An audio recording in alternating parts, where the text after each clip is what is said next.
In episode 7 of the Hotdrop, I have a very special guest for you guys. I am joined by one of the absolute OGs of the PUBG scene, Ibiza, Ibi, a long-time Team Liquid, now on the Woo. And I think it's fair to say we've had a fantastic conversation about his past, about his presence with Woo, about PUBG esports in general, and where it's heading in 2023. This was more of a conversation than an interview, and that's kind of where I want to go with the podcast. Let me know what you think about that.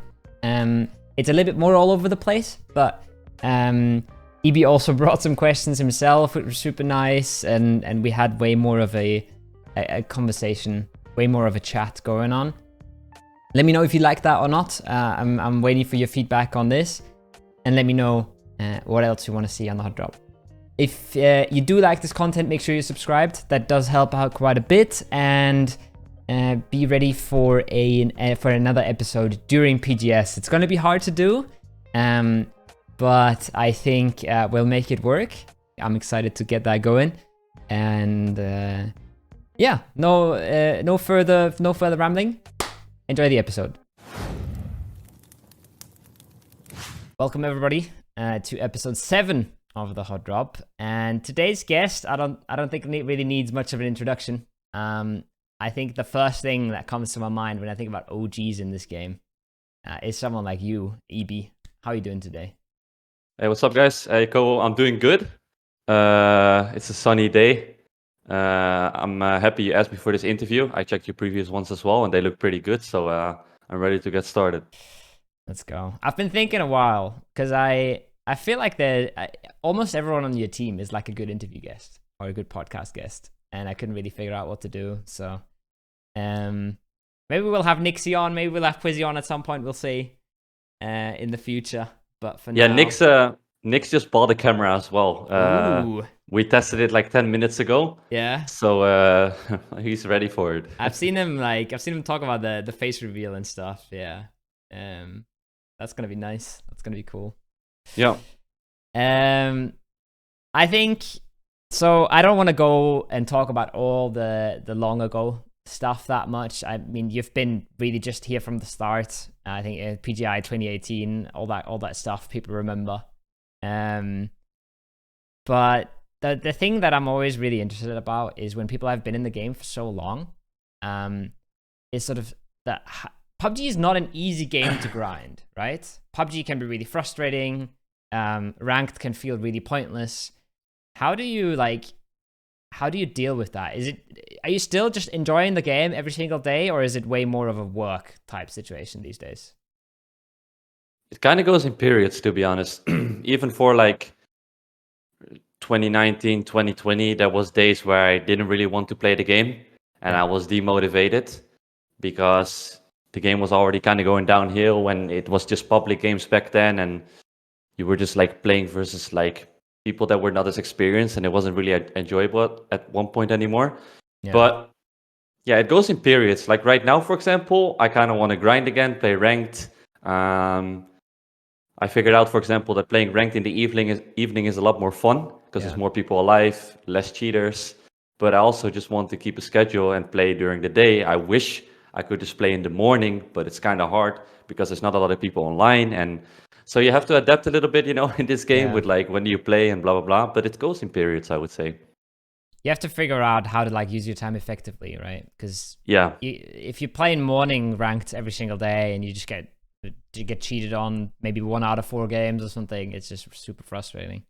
Yeah, there's been these days where like just getting cheated 8 or 9 games in a row, and it's crazy. Like, holy. Yeah, it's super demotivating. Yeah. It's the craziest thing to me is, right, we've been saying like, oh, we need more ranked rewards and we need like an incentive to grind and stuff. And then it's end of the season and it's like 50 alive in phase 2 or something. And everyone's really trying really hard, even though there's like nothing you gain. You get like an animated nameplate that disappears after a month. It's like people really want to play this game. People really want to be good at this game. It's just hard sometimes. Yeah, it was really cool. Like the past week or something, there was a lot of people alive, and especially in the evening, it was so nice to play. Like I really enjoyed it, and the end games were fun, and I wish it was every day like that. Yeah, I played like a late ranked session, and then Ethan was on the squad from Elevate, and he was like, "Oh, I gotta go play NA scrims," and it was literally like in our ranked games, there was way more people alive than in NA scrims, and I was just like, "This is just crazy stuff." Like there was 62 alive when phase 1 closed and stuff like that. It was actually wild, and that's where it's really fun, right? That's where it's just sick. Yeah, that's the dream right there. Do you do a lot of stuff that's not like just playing the game? Do you do a lot of like training mode or aim trainers or custom matches, stuff like that? I would say yes, more at the moment than I used to. I kind of wish I did it even more, where I would sit in a custom game like today for like 4 hours, and I would go over spots, and I would just sit in training mode and chill. But then I have my stream, or then someone asks me for ranked again, and then I'm like, yo, let's do it. But I definitely do it like more than I used to, and then I will just sit with Nixie in the game, or like go over Twire, and like we definitely put a lot more effort in. I definitely put a lot more effort in it than, for example, like a year ago, a few years ago. But yeah, that's good. I don't really sit in a custom game like all day, and but I want to work more towards that. But I don't always have the what is the word? Discipline. The discipline to do it. Yeah. Yeah. So, but it's definitely a good thing to do. I think it's a hard thing to sort of balance, because one thing that you can always say, like, it's way better than if you're playing 8 hours of ranked a day, right? Then taking 2 hours to look at TWIS or go into sandbox and whatever is obviously worth it. But there's so many things you can look at in a custom game, and then it just never comes up in a real game. Like, I remember all the Shaq lineups and all that stuff, for example, that Jimbo made, and he himself says, like, I never get to use them. I forget half of them because it takes so long till I get to use them the first time. And it's kind of rough. PUBG is just kind of really hard to be effective in and like put time into the right things, I guess. Yeah, for sure, right? Like you're putting a lot of effort in. Like we also did it at one point. I remember from some compounds that we used to play a lot, and then we would throw nades. Yeah. Like there's certain dips that were closed, and we would have lineups and stuff, and we just never got to use them. Yeah. Like it's just. So yeah, when you're gonna play custom games, you're really gonna have to, like, I don't know, approach it the right way, I guess, and make it effective. But that's just really hard. It's really hard, and it's like, then you sit in there and you're like, custom game's kind of hard. Training mode is kind of hard. You mean you just shoot at things, right? How long can you do that for? But there's no good alternatives. You just have to scrim as much as possible, but then even scrims sometimes feel like they don't really give you anything. So, that's one thing I wanted to ask you about, actually, is when you play scrims, what is your way, or what do you try and do to actually make them effective? You're not just, are you just playing the game and you're just trying to win every game and that's good for you? Or do you set certain goals and like try out different things? Do you do something special? So when we just created, for example, this new team, the Woo, right now, we just played, to make everyone comfortable. We focused on communication because obviously we had 2 players that communicated in different languages. So we kind of just played the game. But recently, we definitely got a different approach. We're trying out different things, letting other people... IGL, for example, we just do that a week to see, like, even though it's not going to happen in the real game that person is going to IGL, we just want to, like, see how teammates see the game. Because we always approach scrims, I would say, pretty serious. Like, everyone really tryhards in scrims. I would say we're a team out there that doesn't really... Of course, there's moments where we troll, but we don't really do it on purpose, I feel like. And our focus is always there. And so yeah, with like where different people IGL, because it's nice to see how they want to play in... because we kind of secured our loot spots right now, I would say. So we're always playing in the same way, so people get used to that. And now I kind of want to see how other people play, like they would play the situation or they would play the circles. Yeah. There's probably going to be... I spoke in the past about more things, like, for example, sending it more. Like there's multiple ways of playing it, but it's just always so hard to like try out these different things in scrims. But there's probably a few more things you can really do in scrims. Gonna put a bit more thought in that too, especially after this recent performance from us in PCS.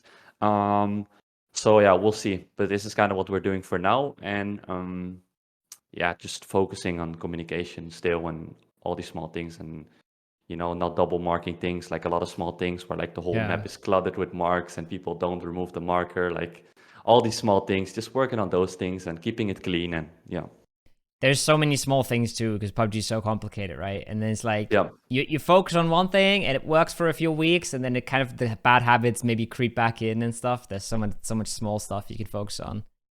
yeah, then you have to go a bit back, like always back to the basics, where it's just like go from compound to compound, keeping your car safe. Play your car, play your own life, all that kind of stuff. Yeah, you just go back to it all the time. It's like a circle of life, or whatever you call it. So yeah.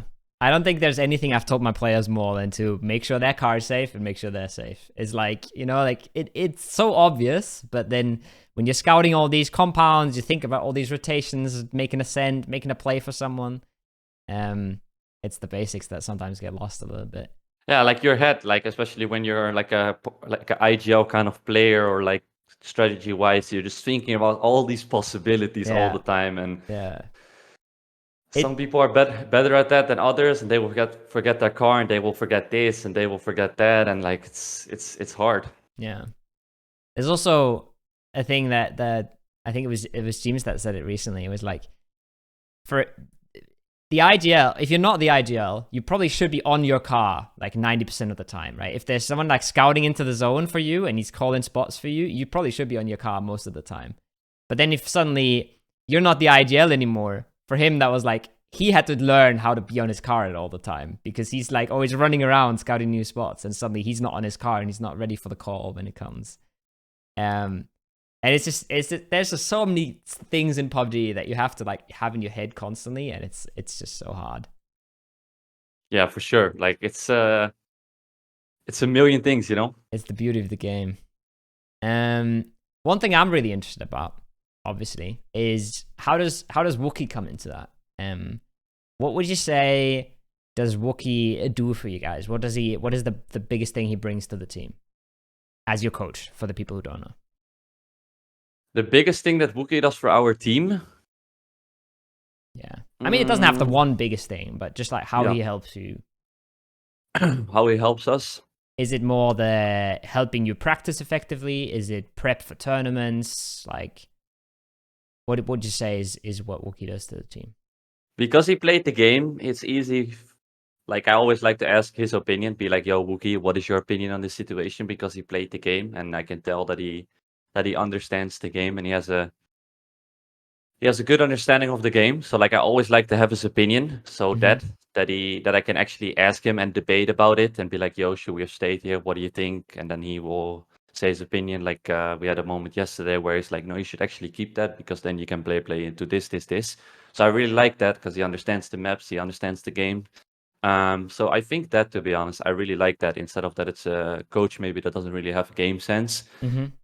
I'd rather have that than a coach that's going to do like a lot of prep work, look at other teams, because I value that less, I think, what other teams are doing, because if you're going to focus too much on that, or like I have a coach that focuses too much on that, then you're going to value that too much when you actually have to play your own game, kind of what's in front of you. I don't know. So I guess I value that the most, where like he has a good understanding of the game and I can debate with him about the situation. That's cool. It's I think coaches in PUBG, some people say like coaches in PUBG have no impact, and I think it's just like not true. I think it's just every team, like teams need very different coaches, right? Because some, for example, FaZe said, we don't really need a coach anymore. We want an analyst that looks at other teams and helps us looking at other teams, helps us looking at zones, all that kind of stuff. And then you're saying, I want a coach that understands the game. And maybe there's other teams that say, well, we want a coach that helps us with stuff out of the game, or like comms and how to work together and all that stuff. So it's super individual. And I think from the teams I've talked to, you're pretty much the first guy that says, I want a coach that actually I can have discussions with about the game. For example, my team is not super interested in that. They know what they want to do, and our IGL is very confident in what he does. So I don't need to be there telling them what I think is better or if I think this might be wrong. I'm there for other things. So that's really interesting to get that POV basically from your side. Yeah. No, for sure. And then also, wookie can just 1v4 howl in scrims, right? That's pretty cool too.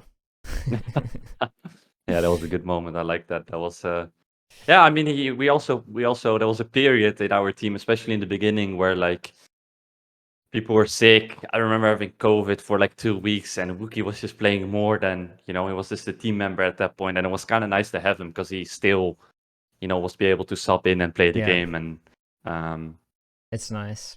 But yeah, like we don't really like what I like to about our team. Kind of, we don't really need like a, no one is really toxic towards each other, so Wookie doesn't really have to like step into that because there's a certain teams. Also, teams where I've been a part in the past where like, people can be a little bit toxic and the coach has to step in and stuff. So I kind of like that too, that Wookie doesn't really have to do that. And the team Moro is pretty good at that point. Yeah, that's nice. But yeah, there's also like a lot of Twire things that Wookie does and things out of himself that I kind of like. Like there's coaches that don't really do things out of himself. And before this PCS, Wookie did some good things, out of himself. And I like that when they put in their own effort as well, because that's also what I hear from a lot of people is some coaches, they don't really put in the effort, out of themselves. You always have to ask them to do things or, so yeah, I kind of like that about Wookie as well, that he does that. Yeah, it's hard. I think prepping other teams is really hard in PUBG too, because it's like, I'm coming into PGS now, right? 24 teams, half of them play in a region where they're super dominant, where they can farm the whole lobby and they can play whatever they want and still win. Half of them play different loot spots in PGS than they do at home. So like, they're coming from a different side of the map, they're coming at a different timing. It's really hard to look at them and really take away things just looking at their TWIS and stuff. So I think for Europe, for example, I prepared quite a bit and I prepared some interesting things and we didn't really need them, but it would have been nice if we had a good reason to. But for PGS, for example, I'm like sitting there just like, damn, like I don't know what to look at. There's 45 games of the Vietnam series or 45 games of the Thailand series. And in the end, Daytrade has 150 more points than the second place team. So do I really want to look at that? Like, what do I look at? It's just hard. Yeah, it's you kind of like. I feel like after day 1 or day 2 or day 3 of the tournament, you kind of just want to look at the close teams around you and kind of like how they play. Like, do they play fast, slow? Yeah. I feel like that's kind of. I mean, obviously, there's some more things you can do, but I kind of feel like if you get that down, for sure. Yeah. It's like it's you hard, focus on you focus on the teams that are in your group because you'll play them the most, and then you focus on the teams that are looting close, maybe, for example, right? Because their timings matter more. And you can do some stuff, but it's really just not that easy to prepare for other teams when suddenly you're playing an international and everything's completely different. Yeah, and the nice part about your team, I guess, is too is that like you're like looting the edges of the map, so it doesn't really matter. You guys just scout what's in front of you, kind of, right? And maybe you have a certain idea what they do. Exactly. When you're, for example, a Hacienda team or something, or a San Martin team, it's very different. Yeah, and you want to have there's a good circle where you're centered, and you need to be a lot more ready when you're compared to an edge team, for example. 100%. Like, I think San Martin is a really stressful loot spot for that reason, because you're so in the middle between so many teams a lot of the time. Like, you're happy about the north zones where you're moving out of San Martin and there's only like a Cabrera team or something, but every other circle, you're like pinched in between everyone, and you really have to get your timings right. Whereas coming out of Vale, that's pretty chill. And I changed as well, like over the time right now, especially the last year, the way I see the game, and I prefer more and more on being on the edge instead of like being in the middle with having all these people around you. That was also like, it's kind of funny because this recent tournament too, there was a couple, like especially the Erangel zones. I feel like if we done the prep a little bit better, like we wouldn't have been abused the way we did, where teams would come behind us. Like, I really just to prefer to have my back completely open. And it's funny. I think this PEC lobby was very special in a way. PC, yeah.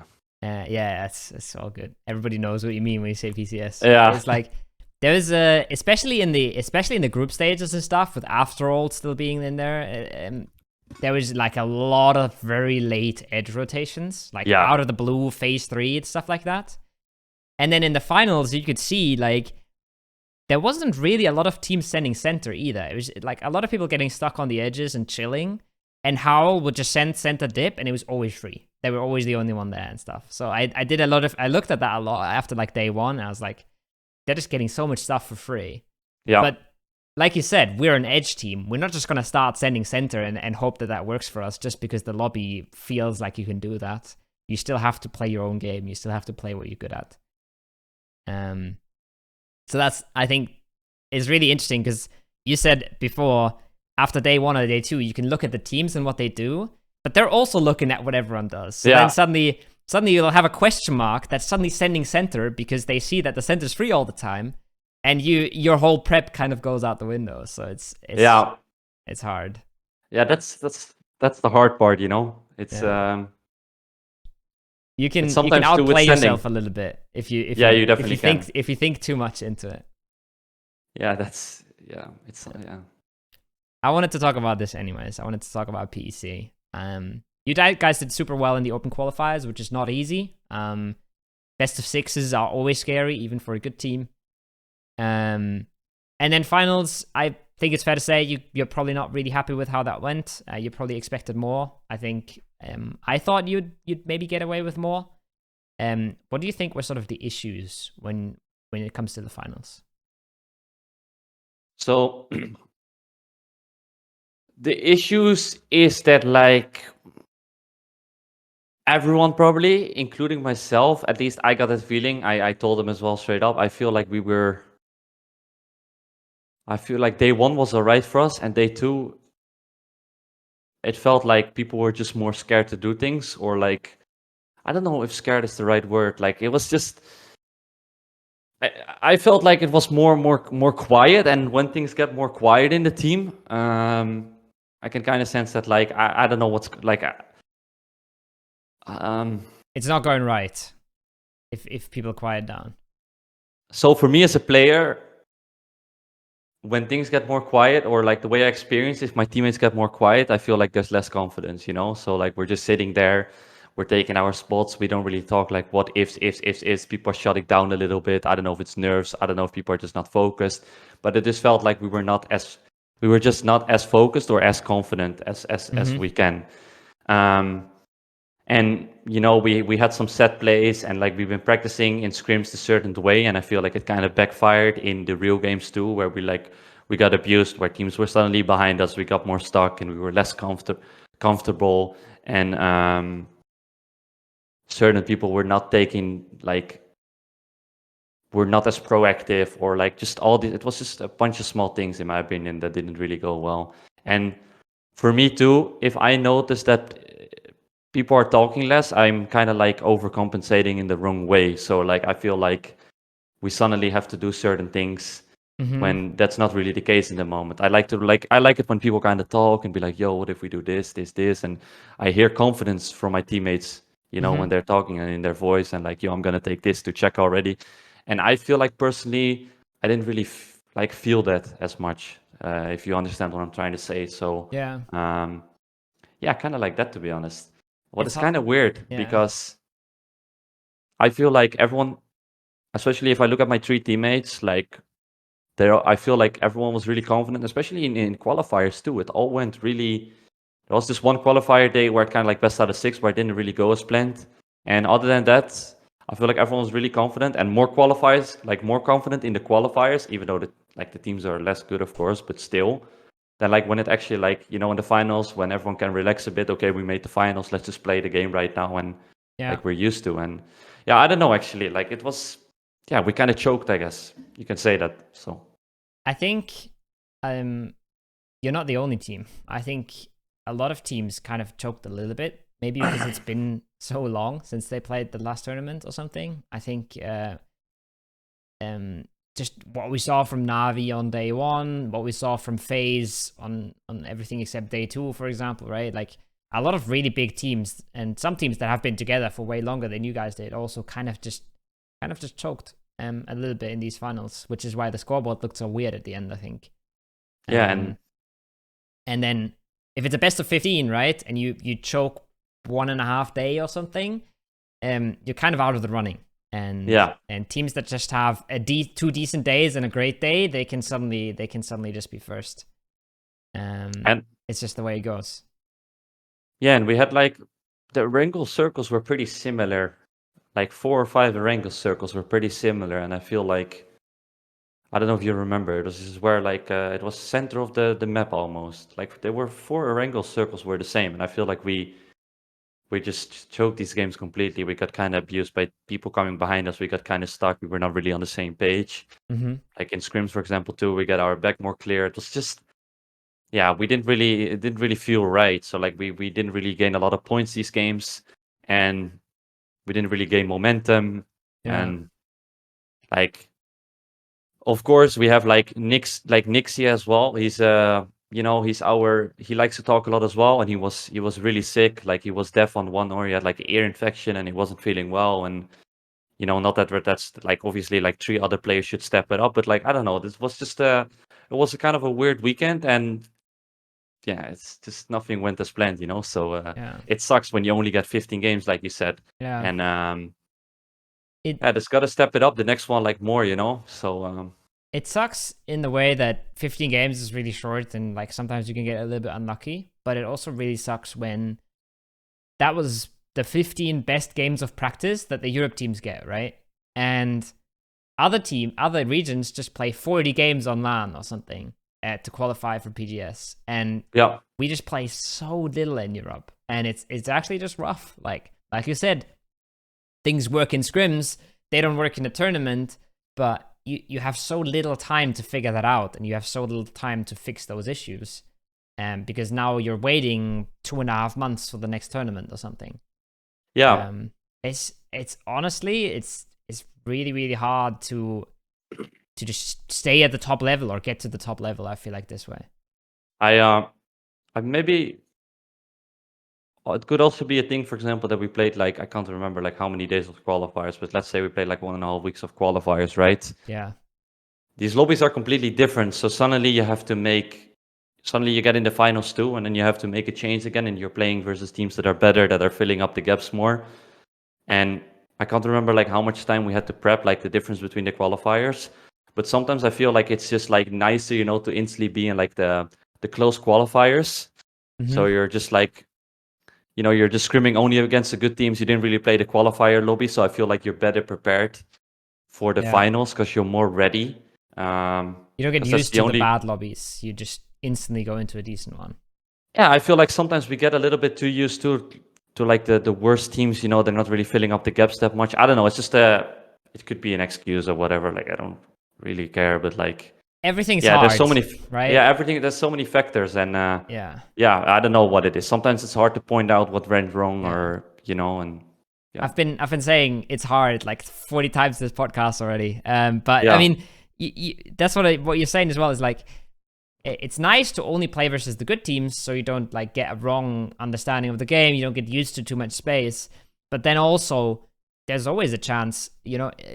You're playing more games in the open qualifier. You can still fix your own gameplay a little bit. You can get into the groove. You can get momentum. You can get confidence. So like it works both ways. It worked both ways for sure. It's hard to say what's better, what's worse. I think probably every team would take the close qualifier spot if they get it, just to make sure that they can, have the best chance of making finals. But yeah, it can. No, for sure. It can be good and it can be bad.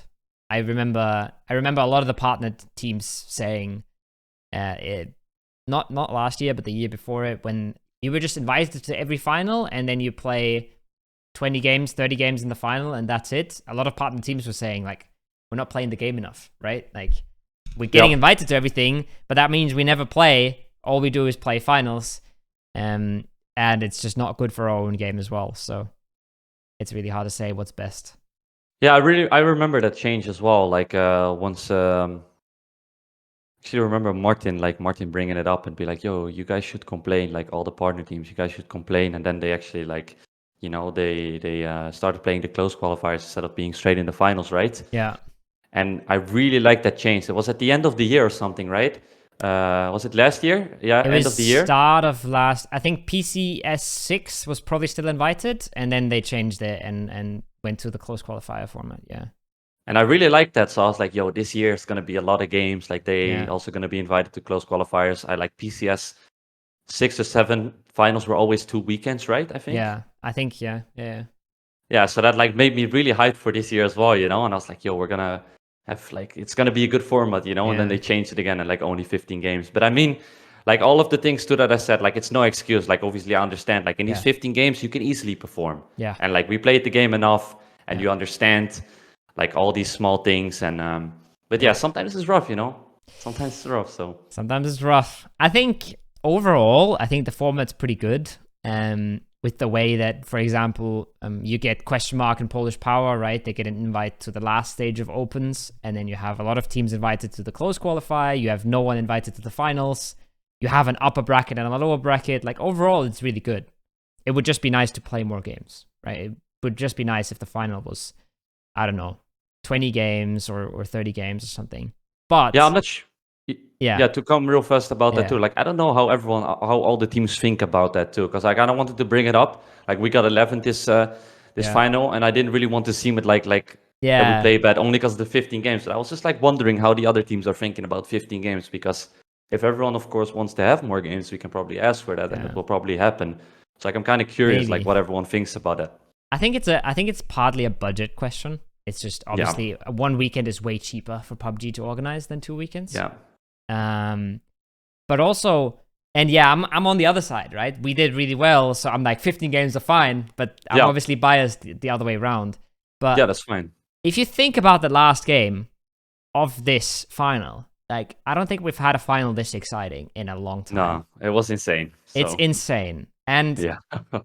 I've looked at a lot of the other regions. Some of them play only 20 games, some of them play 30, and none of them had final games that were nearly as exciting. They have like, first place is already guaranteed, but in 4th place, there's one team fighting for a PGS slot or something, It's just not the same. Whereas in fucking, if Molodok wins a 1v1, they win PEC and they go to PGS, or Fairest, sorry. And if he loses it, they're 3rd and they go nowhere, Like, it's not the same level of excitement. And I think that's really, really good about 15 games. Yeah. But the way to fix it, in my eyes, is not to play 30 games, it is to play more tournaments. Just have more tournaments. And then the finals can be 15 games, right? Because you play in the next one in a month or 2, you don't have a massive break if you perform badly in one final. That for me seems like the way to fix it, for sure. But it's hard. I think it's a lot of budget being cut from PUBG side of things, and then scheduling seems hard as well. I think we were supposed to have a third-party event before PEC, and it just didn't happen. And now we don't really know what's going to happen for the second event, right? So, it's clearly not that easy. Whatever's going on behind the scenes, so it's not that easy to just run a load of tournaments and everyone would be happy.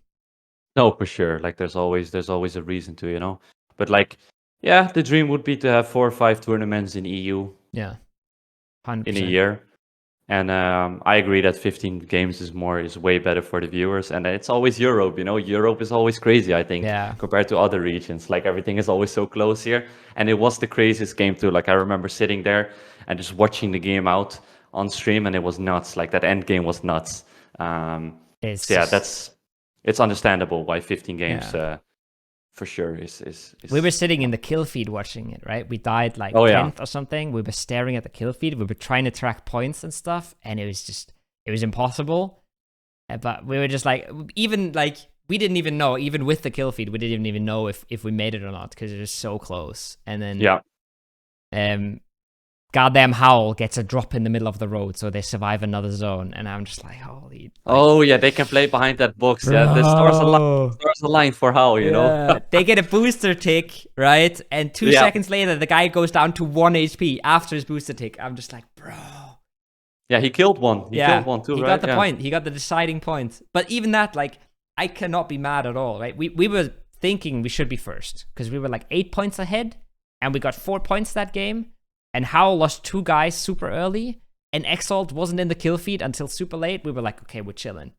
And then the scores come out, and we're second, and we're like, are we happy about this or are we mad about this? Like, we didn't even know at that point. Yeah. It's just so much crazy. emotions, and roller coaster over the past 3 days, and And then everybody starts thinking about the 1 point, right? There was an ending in Trophy Hall, where we got second and Exalt won. North of Shelter? Yeah. Oh, yeah. Okay, yeah. And we got second, and it was a 1v4. Chris was in the blue, and he went out to like try and kill someone with a quick scope with the arm, and fed 1 point to Exalt. And we were like, bro, if that point like decides it now, if Exalt like beats us by 1 point, you know, like thinking like that is crazy. You don't want to think like that. Yeah, you don't want to think like that. But in your head, you know, everyone's still thinking like that. You know, you have the melee game where we're on top of the mountain and we completely throw the end game because we just go a little too crazy. And everyone's like, holy shit, like if I didn't die on that mountain, if I didn't feed, you know, like there's all those things in your head when there's only 15 games. Even in just 15 games, you have like every single player has like 5 to 10 situations where they probably could have gotten 1 more point, you know? And it's just, it's PUBG is just so crazy. PUBG is just so good. Yeah, I love it. It's, playing comp is so good. I'm addicted to it, you know? Yeah. That, it's so beautiful, you know? Just to like, from the scouting to killing a team reaching you to everything. It's amazing. I mean, if there was no PUBG esports, I don't think I would be playing PUBG anymore. But right now, I'm still playing. Like, I don't know what my average is. I'm not grinding comp anymore, obviously, but I'm probably still playing like 3 to 4 hours a day or something, just because PUBG is just the game. It is what it is. I mean, every game needs competitive, like for people to play it. Like, I don't think, like, I probably wouldn't play it anymore either, unless maybe my stream was like doing really good on the casual side, you know. But other than that, like, I wouldn't play it anymore. I wouldn't probably play games in general anymore. I don't know. I got kind of bored of games too lately. And I mean, I never really played a big variety of games, but just in general, like, it has to be, gotta play comp to play it. Otherwise, it's the competition, right? Like, because I've had that conversation with my parents actually, where I was like, they were like, oh, it's a shooter game, and they're like, oh, why do you want to shoot other people in the head? And I'm just like, that's not really what it's about. Like, it's not about the violence in the game or something. It's about competing, you know? It's about, you know, being the best and actually beating your opponents. It doesn't really matter, like, what happens in the game. Or, like, it's not about shooting another guy. It's literally just about being the best and trying to be the best version of yourself, right? And that's what keeps you interested for 6 years now. Yeah.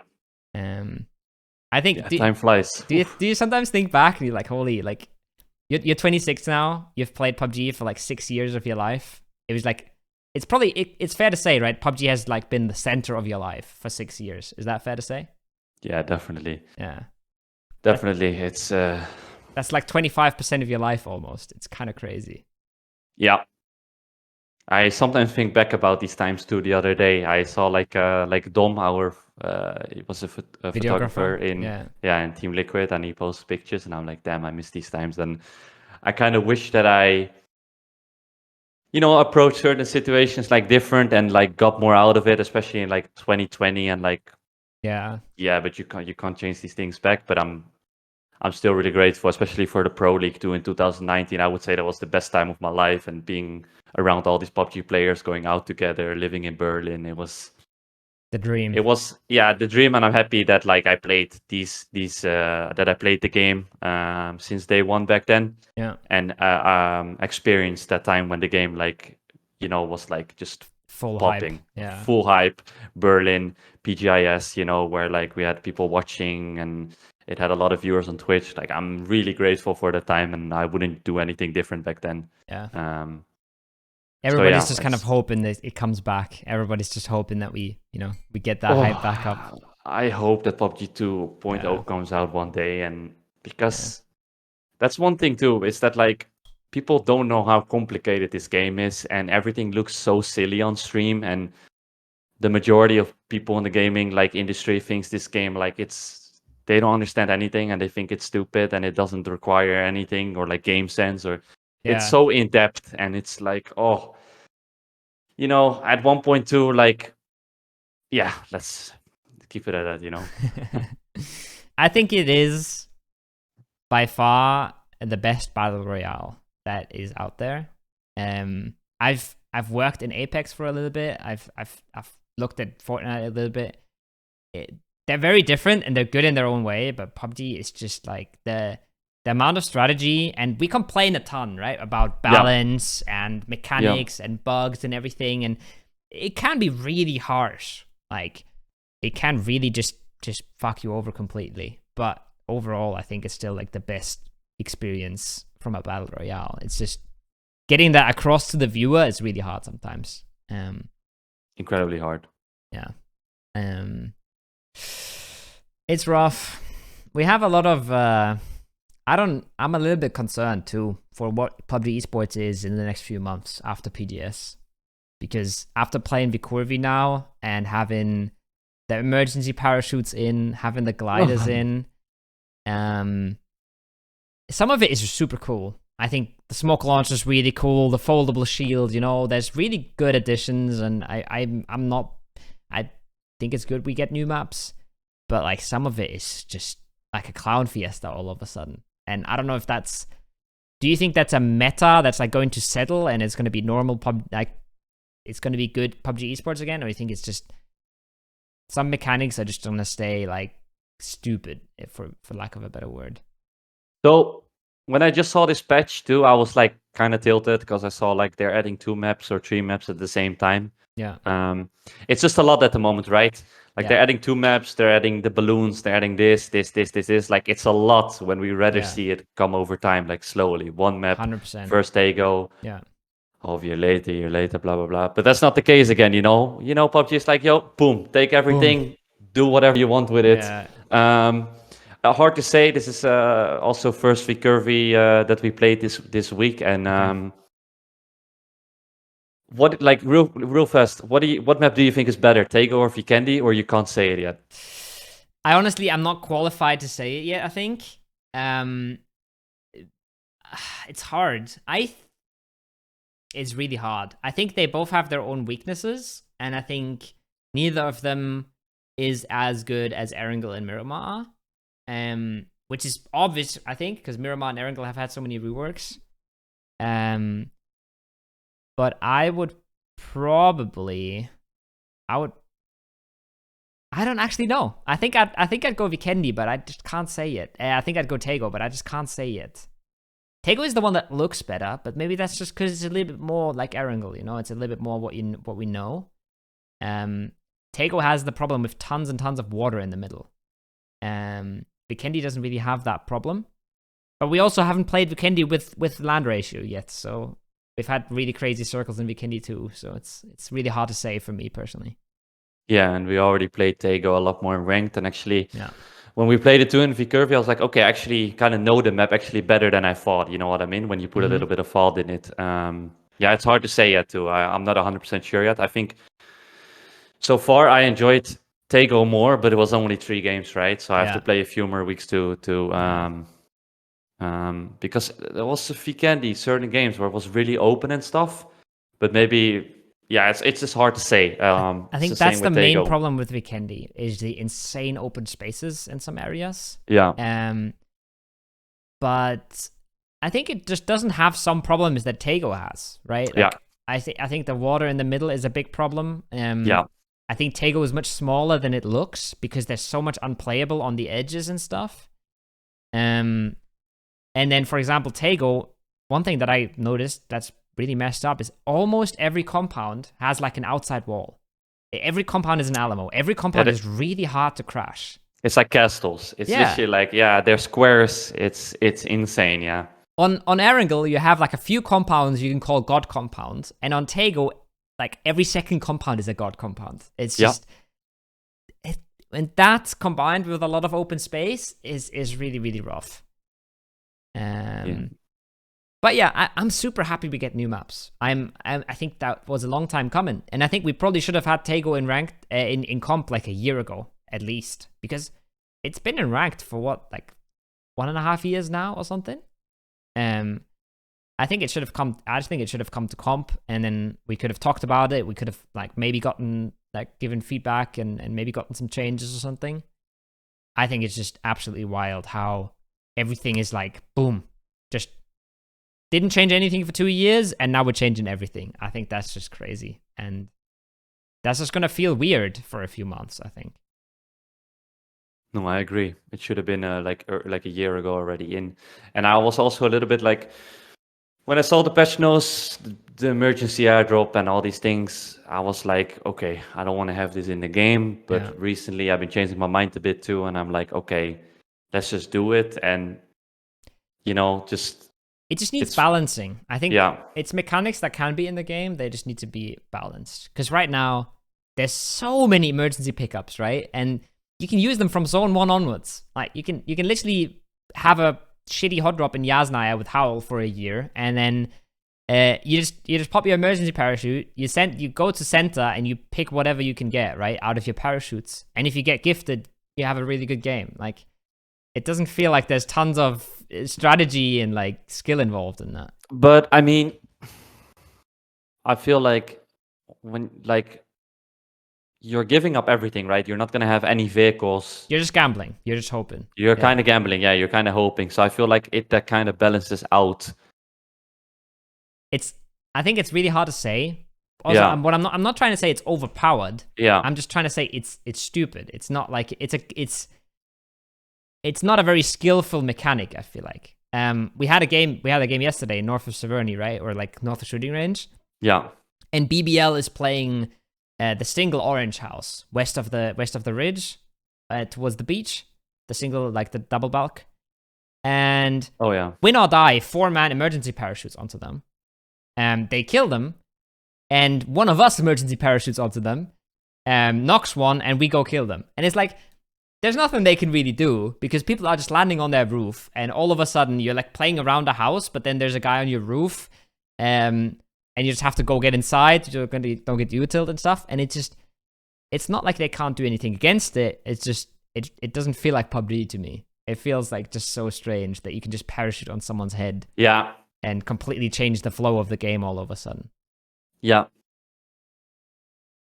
Yeah, now you also need to look above, you know? You constantly have to look up. Constantly. Every time you hear a plane, you check if it's an emergency parachute plane, and then you just have to stare into the sky for like 15, 20 seconds. It was already hard enough, you know, to look 360 around you, and now you also have to look up, so there's even more information, you know? Yeah, it's a lot of,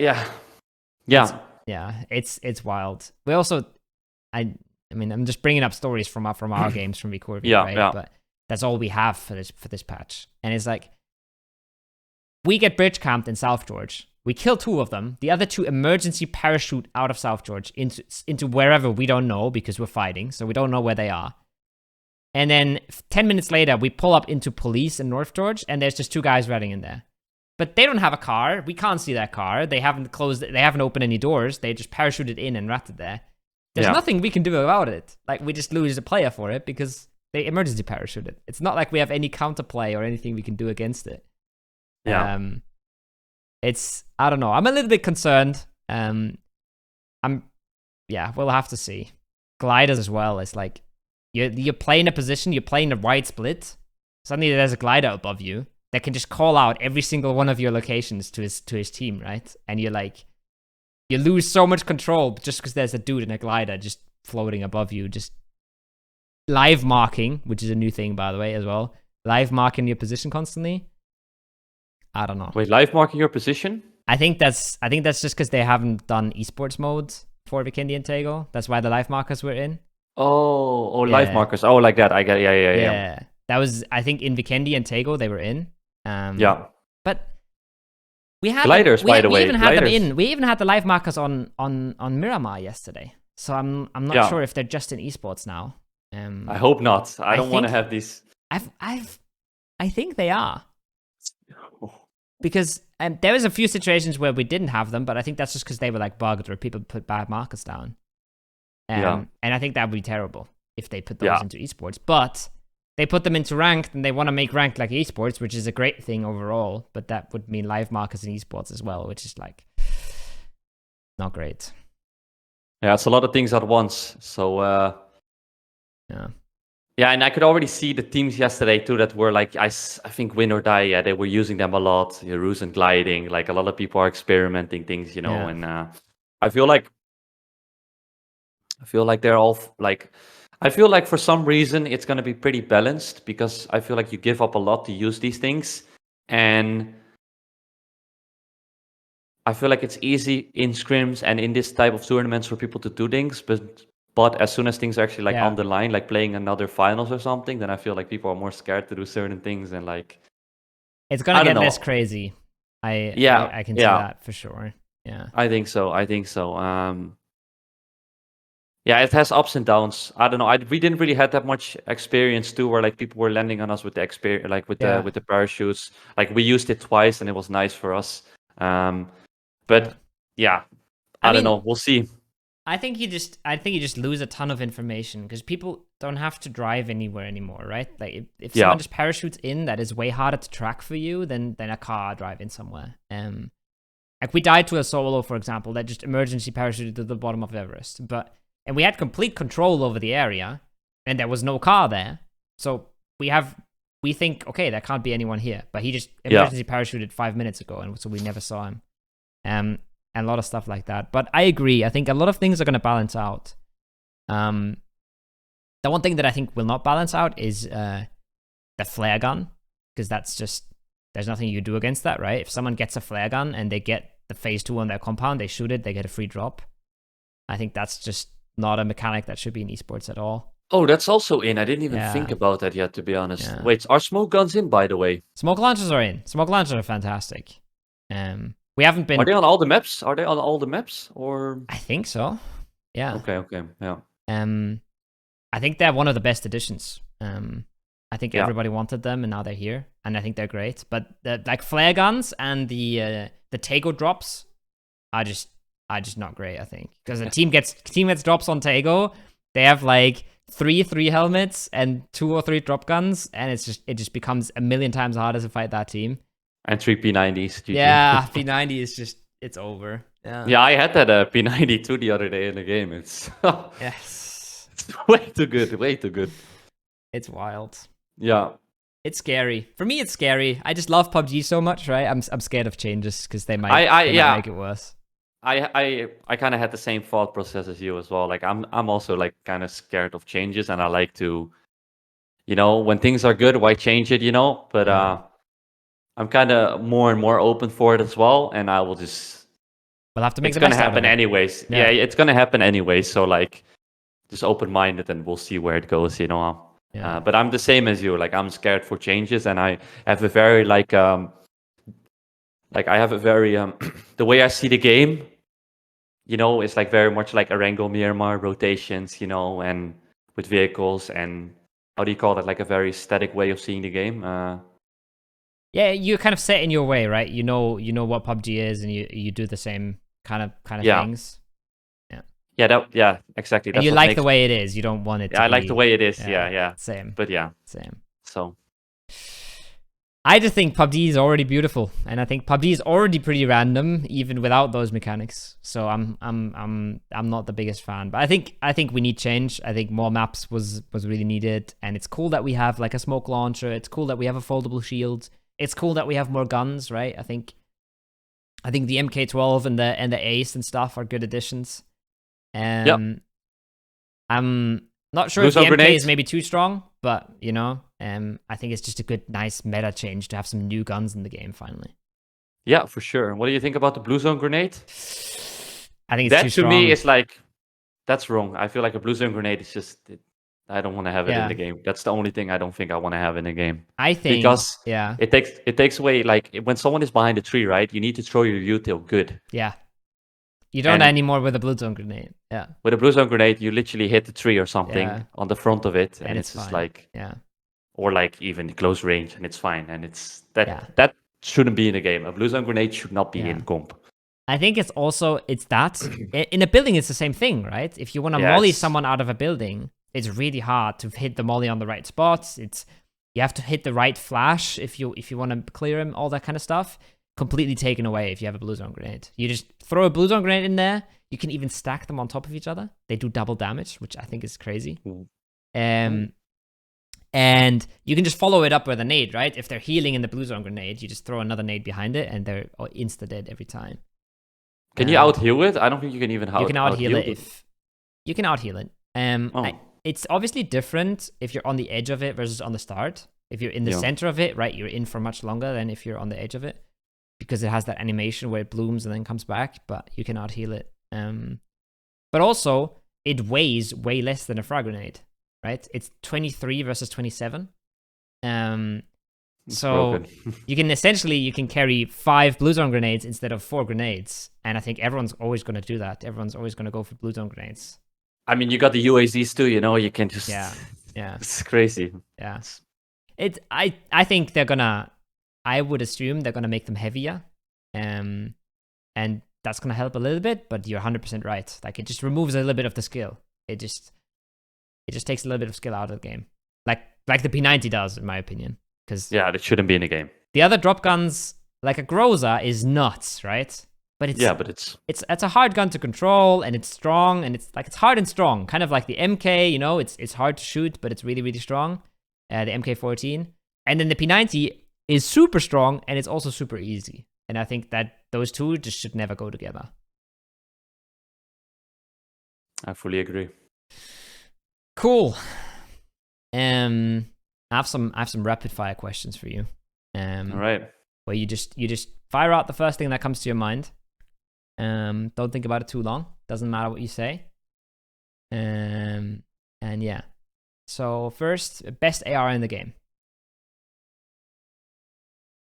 M4. Best DMR in the game. SLR. Most fun map in ranked. Erangel. What do you think was the best lineup you've ever played on? Team Liquid. Which one? There's a few lineups, no? Yeah, the one with James Maxi clip. Who was your favorite teammate over all the years?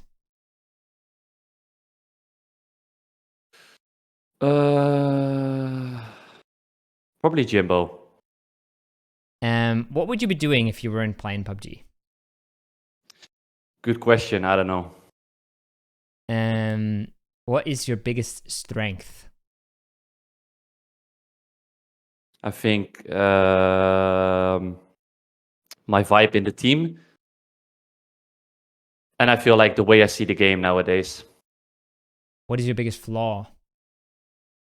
Like overcompensating. So like not valuing my own life and doing too much when I can just chill sometimes. Trying to do too much. Cool. That's a good flaw. That's good for a job interview too. I always try to do too much. Yeah.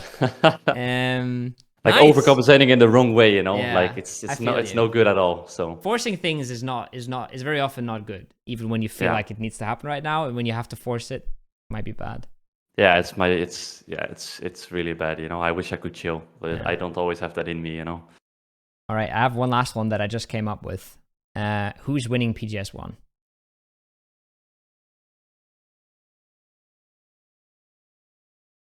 Oof. It's a hard one, obviously. I for sure like I have a feeling it's gonna be Europe. I feel like I feel like it's gonna be an EU team. Mm-hmm. Specific team. No idea. It's impossible to tell. If you had to put all your money on one team that's going to PGS right now, you have to bet on one team. Which team would you bet on? I know it's impossible, but it's just, it's a fun thing to think about. I think I want to put it on the EU team. Yeah. FaZe, Navi, Twisted, Howl, Acend. I think Twisted. I think I'm gonna put it on Twisted, even though they haven't really. They have been chilling a little. Let's say they have been chilling a little, like a bit more lately. With like they're not popping off as hard. I feel like they're gonna come hard this tournament, and yeah. You can never count them out. You can never count them out, but at the same time, like any EU team, I honestly don't care. I'm gonna vote cheer for everyone, and yeah, I don't know. Acend, FaZe, I don't think Howl has a chance, to be fair, because I feel like they're kind of like lacking experience compared to the other teams. But you never know with this game, so yeah, any EU team. I think Europe is one of the stronger regions, but it's also the hardest to judge region. I feel like Na'Vi, you never know what they're going to do. If they get 16th or 1st, you just don't know. I think FaZe is the same kind of team right now, where they could super pop off, but they could also suck. And you just don't know beforehand. I feel like FaZe now too, they have so many people in their team that are be able to like make calls and they on paper right now I actually think that like FaZe is like super strong because they have all these players that can make calls. James is always talking about Corexy, how he's be able to like IGL. Jimbo is, of course, Gustav is, but maybe it can, at an international, it can backfire hard. Too. I'm not sure, but yeah. It was the same with Overpeakers and Liquid, right? Where on paper, like insane, and then sometimes it really worked, and other times it really sucked because it's just not as easy as looking at the players individually and looking at the potential. There's so many. It's Overpeakers was interesting too. What happened with them too? Like being just like making a roster change and just like they were losing more fights than ever. They were just I think the synergy part was just missing in that team, especially online. And then on LAN they played pretty bad the first like qualifiers, and then they played bad in the first part of the finals or. They played really well on the first day of qualifiers, and then they kind of had a slump, but then they kind of came back a little bit, I think. Yeah. And then they got 5th in the finals, which is honestly pretty sick. 5th in the world is pretty fucking good, right? Like, yeah, it's crazy. Like the winner chicken dinner, that's what we've always been like, or they have been always good at, like Team Liquid as a team, and and they pulled through, and that's what I think as well is the kind of. I always put that down as sort of the James IGLing kind of style, where it's like you win games, but also sometimes you just have a really shit 6 games in a row. You like Team Liquid was so often just not having 3 good days, right? Always 1 bad day and 2 good days, and that just doesn't win you tournaments. That gets you top 5s, that gets you 2nd places, 3rd places, but it doesn't really win you tournaments. So I'm a little bit concerned for FaZe having that same kind of issues, because they have had that like now in PEC as well, and they could easily be one of those teams for me who, when things go right, they completely pop off because they have nutty players, right? But when things go wrong, they might just fall short. Do you think that this is the strongest FaZe roster so far? I think it should be. I don't know how they're going to perform, right? That's what we're saying. It's so hard, but on paper, I think for sure. I think Fex is absolutely nuts. Corexy is absolutely nuts. James, even if he's not IGLing, I think is a nutty player overall. But it's just, there's a lot of things that can go wrong on that team. Like I think James dies a little bit too much sometimes. He tries a little bit too much. Fex, he overcompensates, I think too. Like he sees the game the right way, but he's doing too much when he can. When he can sometimes just chill, and that's a really good thing, but also a really bad thing sometimes. And I do think it's sick though that they have so many proactive players in their team, and they could be the best team for sure. They could dominate Europe for a year or two, 100%. If things go right, 100%. Yeah, because I feel like one thing in PUBG nowadays is setups, and like having that player that already goes in a little bit deeper to like already set himself up so that he can get a free kill, and he's already thinking out of the game, and they have that in that team. Like they have Gustav that can do that, they have Corexy, they have James that can do that. I don't really know that much about Fex as a player, but I know for sure that 3 of those, especially James and Gustav, they're good at these things. Like they're willing to take the risk and thinking ahead of the game, like very good. And that team, they have it in them to do it, you know? Yeah. They just, if the stars align, they can pull it off for sure. 100%. It's yeah, and then I mean, Twisted Minds, right? You expect them to dominate, but then they've been kind of slow, I would say, in the last few months. But does that mean anything? It's hard to say. I feel like Twisted Minds. I feel like, but it's very easy to say from an outside perspective. They've been playing together right now for a very long time. I feel like personally that after this year they're gonna make a roster change.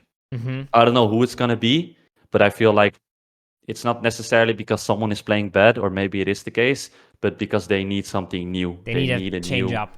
Yeah. They need a change up in the team. They need that new guy. They need a little bit of fire because they have been dominating. Yeah. They actually have been dominating.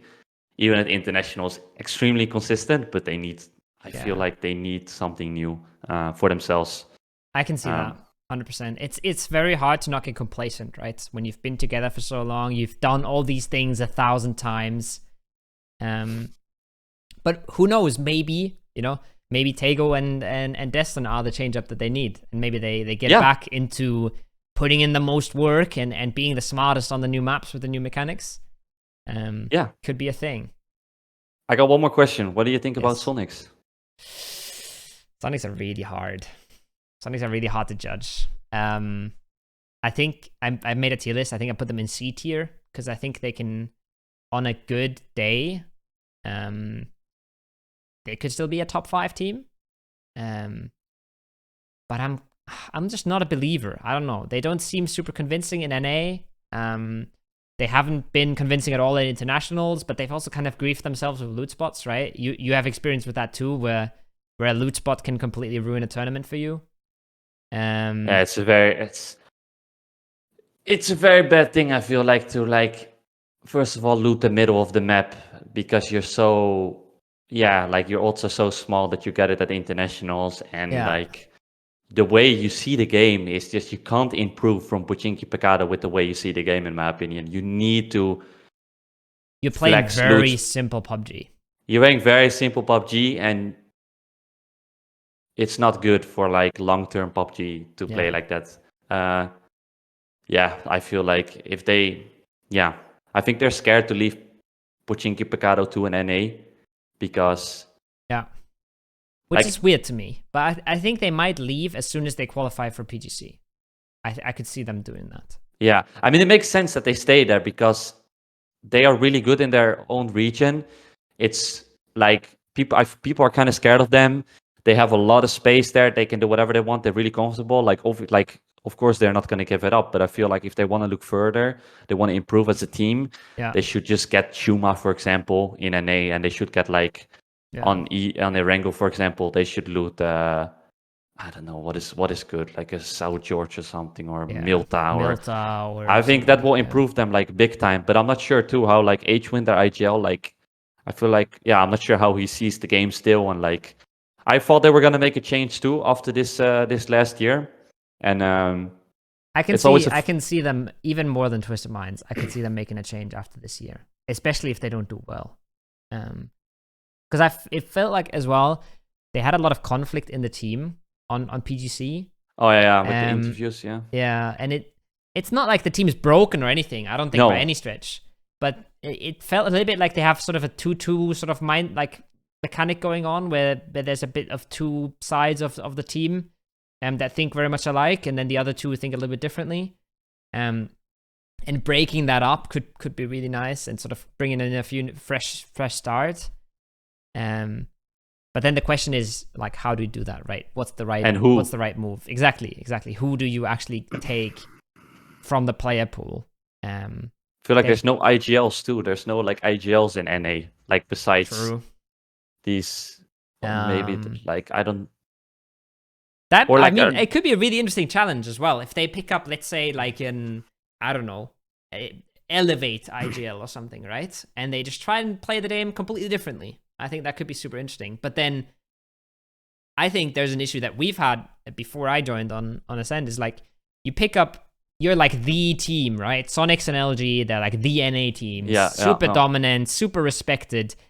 You can't really pick up a rookie IGL No, it's too much pressure. I feel It's like, way too much pressure, and then there's so much chance for like just not, I don't want to say respect not being there, but it's hard if like a new guy comes in that hasn't nearly done what you've done, like not even close, and he wants to say how we play the game now. That's really hard too. So yeah. And also these players are all like very they're all very like hard stuck kind of. They played from Pochinki Pecado for like 3 or 4 years, right? So like you're very hard stuck in that looting fast, go take a spot. You're just very hard stuck in that, and it takes... know your timings of all the teams around you, and then just figure out what you can take for free and what you can abuse, and do that every single game. It's just very different PUBG. I think it's going to be interesting if they actually make the loot spot switch. Maybe that's going to help them. I remember the tweet. I'll actually link you the tweet from Batulins, where he put all the loot spots of the PGS teams. He just put them on a map, and like 80% of the teams are looting like around Power Grid and Picado. And then, so if you're coming from your own region, where you have tons and tons of space coming out of Pochinki Picado, and then everybody on the international wants to loot center because they do that in their own region, you just have no chance at knowing the timings of the teams. Even if you would get Pochinki Picado, half of the teams in the lobby are not playing their own loot spot anymore, so they don't even know their timings. You can't know what they're gonna do. And that whole play style of knowing the teams around you just goes up into flames because you just have no chance anymore. There's so many people in that middle pack. Holy. It's crazy. And that's just going to make it more crazy too, because so many teams are looting that in their own region or whatever, or they want it, and then they suddenly have to go loot like somewhere else. So they're going to be more weak, I feel like, because they don't know. Yeah. That's why 100%. I feel like you guys, like, you're going to have That is, I think, advantage. our main advantage is the looting, and also just the play style, right? Like, we literally, I've said this to Toffees before. He came and asked a little bit about our prep and our team. He's already put in the work for PGS, and I said, like, the main thing that makes me confident is that we depend so little on what other teams do. We just, if the lobby's crazy, it's not going to touch us that much because of our playstyle and our loot spots, while other teams depend so much on what's going on around them. It's going to be really hard for them. Like your playstyle too, you have it more in your own hands. When you loot edge of the map, you have it way more in your own hands. If you're not like, if you guys are like not playing good, that's not because of other teams. That's just because you guys are not making the right calls, not being aggressive enough, or like it's all in your own hands, you know? Like, and I feel like sometimes if you loot middle, you go to compounds, everything around you surrounded. It depends on that one team. Are they gonna go deeper or are they staying? And like it's so much harder to punish people in the middle because you don't have space. It's terrible. So you're not playing your own game as much. And you're a little bit more reliant on circles too. I feel like if you play early center, you are. You're way more reliant on the zones. Yeah, you are. We actually, I think we kind of suck at getting the first circle sometimes because we're just not used to playing in the middle early, and then you get a Sarvem that just 4-man flies into your compound or something, and suddenly your game's ruined, you know, like that kind of stuff. We're not that used to it. We prefer coming in on the edge and picking off, like taking fights when we want to, and all that kind of stuff. So yeah, it's really interesting how that all plays out, and how, like, so many different ways to look at the game. I could sit here and talk for another 2 hours probably. I love it. I'm looking at the map too. I'm like thinking like all these possibilities. I love it, you know? It's so good. PUBG is so good. All right. I think I'm going to cut it here because we're already in for more than an hour. I want to keep these at a format where people can watch them in one go. But it's been super fun. It's been a really nice chat. Thank you so much for coming on, Ibi. Yeah. Thank you for inviting me, Ko. I mean, my pleasure, man. I hope you have a nice day. We'll see you soon in the next European tournament, at least. I'm 100% sure we'll see you in finals. For sure. And best of luck to you guys. Yeah, thank you. See you later. See you later. That was episode 7 with Ibi. I hope you guys enjoyed. Let me know if you did or if you didn't. I'm always open to any sort of feedback in the comments. If you're on one of the audio platforms, you can always leave stuff in my Discord, hoping I get to hear what you guys thought. There'll be another episode during PGS, so make sure you're subscribed for that. And if you want to support this kind of content, liking, subscribing, leaving a review is always super appreciated. Just watching till the end is already pretty sick. And if you want to go a little bit further, you know, you can use my credit code or my Patreon. Both will be in the description. That's it for now. Hope you guys have a great rest of your week. Hope you guys are excited for PGS as much as I am. And I'll see you guys very, very soon.